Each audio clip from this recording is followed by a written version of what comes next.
Carla here. Pa-Hollywood naman tayo. O, isang post dyan, Carla.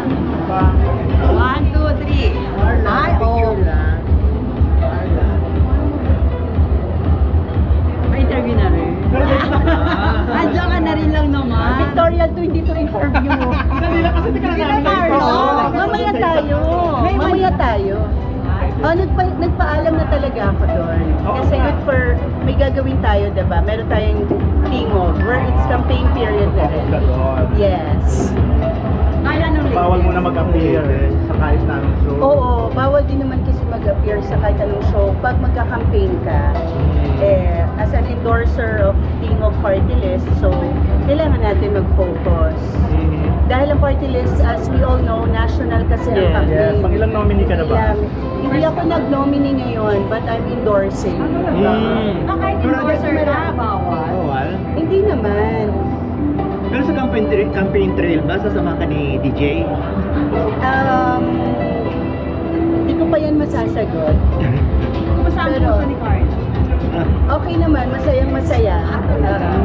Pero now nandito ka For the entire cast of Incognito, and of course, support natin syempre sa bagong palabas, and especially sa anak ko, kay Daniel. Paano sa katrabaho, ma'am, yung anak niya?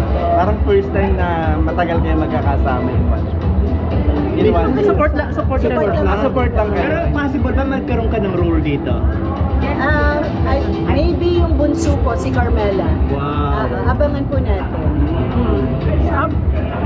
After po ba ng campaign balak niyo pa bang bumalik sa kabila? Of course, hosting, I think kung saan, baka dito ulit. Tawid-tawid lang, total gano'n naman. Pero ngayon sa gagawin ko for public service, baka mag-focus na lang talaga muna. Hayaan ko na yung mga anak ko dito sa industriya muna. Inumpisahan natin. Pero iba ng priority mo. Kaya na, public service tayo. Masasarap sa Para feeling. maraming matutulungan. Masasarap sa Bakit feeling. nagbago ang priority mo? Bakit nag-iba? Matagal ko nang gusto talaga yung public service, diba? Alam niyo naman yun. Pero ito kasi nabigyan ako ng pagkakataon na mas marami talagang natutulungan. At I am really, really happy kung nasaan ako ngayon. With my Tingog Party List, they're all from Leyte. Yeah. They're all from Tacloban City. Mga kaibigan ko talaga. Sina Yeda, Martin, Miss Yeda. Kasi sila lang ikaw nag-nominee. Marami kaming, may dynamics kasi yan, may mga planning yan. Ang importante, kami ay magkakasama, kaibigan. Nung nagpaalam ka sa face-to-face, may ano ba na sinabi sa'yo na welcome kang bumalik just in case? Yes. Okay. Oo, kung ano yung, kasi hindi naman yan, not just face-to-face, no, kung may ibang show na pwede. Kasi kailangan nagpaalam talaga ako. Pero syempre priority natin si ABS because nandito na, ito talaga yung pamilya, diba? Ang sinasabi ko lang, kung nagbubukas ang mga pintuan at lahat naman ay nagkakasundo-sundo, alam nyo masyado ng magulo, kaya sana ang industriya natin, talagang tayo mag-initiate ng pagkakaisa. Tsaka ang importante, wala kang binner na bridge. Ay, hindi tayo ma-burn ng bridge. Kasi pag ako nag-burn, totoo kasi siyang nasusunog talaga. Ay, hindi Charot. Dalawa po, musta ka na, Carla? I'm okay. Sobrang saya ko. Kasi I'm a lola now. Carlito, Ayun, my nakapicture. second son, ay nagsilang na yung kanyang wife. And welcome. Carla, Lalaki, his name is Claudio. Oh, wow. November 12, so mga 3 weeks pa lang, wala pang isang Ano buwan. na lola? Hindi ko maramdaman, no? Dahil alam mo namang rock and roll tayo. Pero syempre, parang bunsong kapatid. Yung feeling, kasi ang aga ko aga kong nagkaanak kay Carlito, I was only 20. So expected natin yan pag maagang mag-anak, maagang magiging lola. Carla, kunan lang kita ng reaction, Naka 1 billion yung pelikula ng Kat Den. Anong reaction? Ano masasabi Na mo? Naka 1 billion na sa Of takilya yung... course, lahat tayo masaya. Lagi naman nating sinasabi yan, diba? Pagka magkakasama tayo sa industriya, dapat naghihilaan tayo patas. Congratulations, I'm very happy.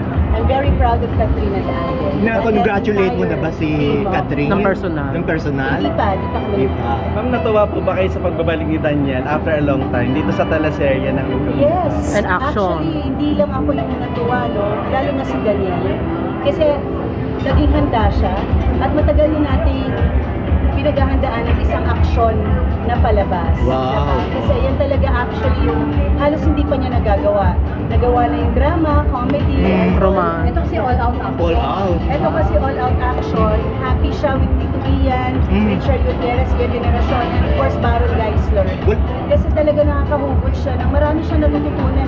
malaking ano actually project ito. Oo. Malaking artista. Wala bang naging problema sa billing? Wala naman. Wala naman. Wala naman. Sabi wala. Basta ang importante, ano ba kaya mong ibigay at ipakita? Okay na yan. Diba? How do you support Ma'am Daniel dun sa matagal na wala siya sa showbiz? Anong ginagawa niya? Ano yung banding na ginagawa alam mo niya? yan, hindi naman yan mapakali sa buhay niya. So, ang dami niyang negosyo na binuksan, diba? And then, workshop, hindi na glubay para pag dumarating yung mga ganitong pagkakataon, ready ka. So, ready siya. At saka pa din niya yan, hindi niya Oo. talaga nila action. Oo, Hindi diba? ba siya nag-advise sa mga tito At niya? saka abangan natin yung malaking pelikula na next year. Meron pa. Sino makakasama niya? Action. Wala pa.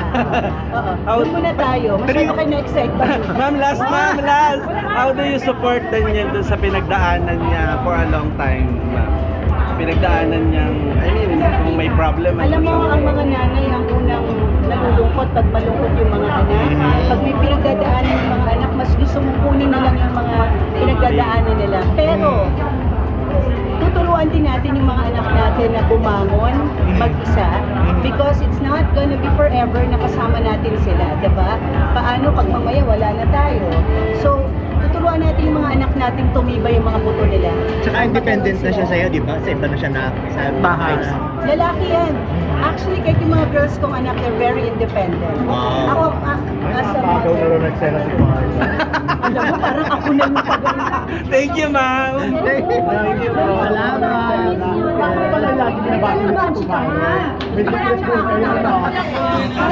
Thank you, ma'am.